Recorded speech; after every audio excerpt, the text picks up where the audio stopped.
Deathgarden is a competitive asymmetrical action game where one overpowered hunter has to hunt 5 fast and agile but underpowered runners. So the hunter has a lot of power.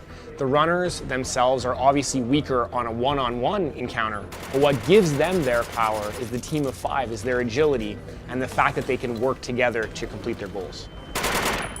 We also gave the runner and the hunter different perspectives. The runners play from a third-person perspective, and the hunters play from a first-person perspective. It's got a very traditional FPS-style gameplay, so it's got access to ranged weapons, guns, also bringing a fundamental power into the level. Now, this power is designed to tip the balance in favor of the hunter. Now, which power they bring into the level will change the way the runners have to adapt. And really, the game revolves around control of the map. The runners, even though they can't damage the hunter, they have access to a lot of tools to slow him, to stun him, to manipulate him into making mistakes, tricking him around the map. And that difference of FOV really can create these unique moments where a runner will be hiding in grass, let's say, and the hunter's right beside them, but they can't see them because of that difference. So right now we're showing off one objective type, which we're calling capture. There's 3 objectives to capture, and the runners have to capture 2 of them.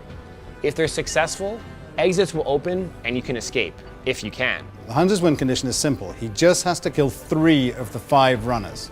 A good hunter will have to understand how the teamwork works for the runners.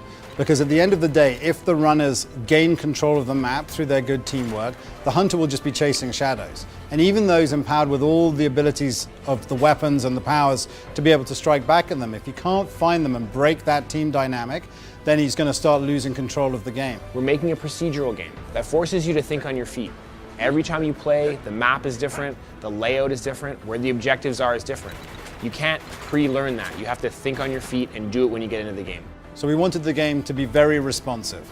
We wanted to have elevation in the game, and we wanted to have this responsiveness and elevation create amazing chases. We don't want every encounter to end in a death. We want escapes and chases and coming back into the game. Runner revived. We deliberately made the choice to not have a mini-map in Deathgarden. How do people know where everyone's going? How do I play as a team, as a runner? We built a mechanic for runners, which we're calling marking. That allows runners to shoot any crate in the environment, even the objectives. And by doing so, it reveals it to everyone in the map for 30 seconds. This allows people to kind of build the map awareness by doing an action in the game. But as we move forward, we want to add more and more abilities and powers and weapons, and the core system will adapt to that.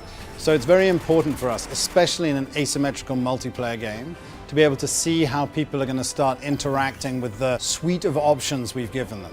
Our objective is competition before anything. So we're really no pay to win and no grind to win. So if we were ever to release new skills, everyone would have access to them. What we love about the game is that it's a classic video game adage that it's easy to play and hard to master.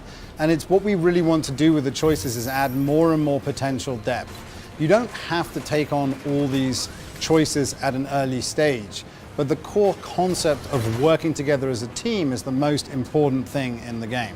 So as long as you understand that, anything we add on top of that is just going to make the game better over the long term.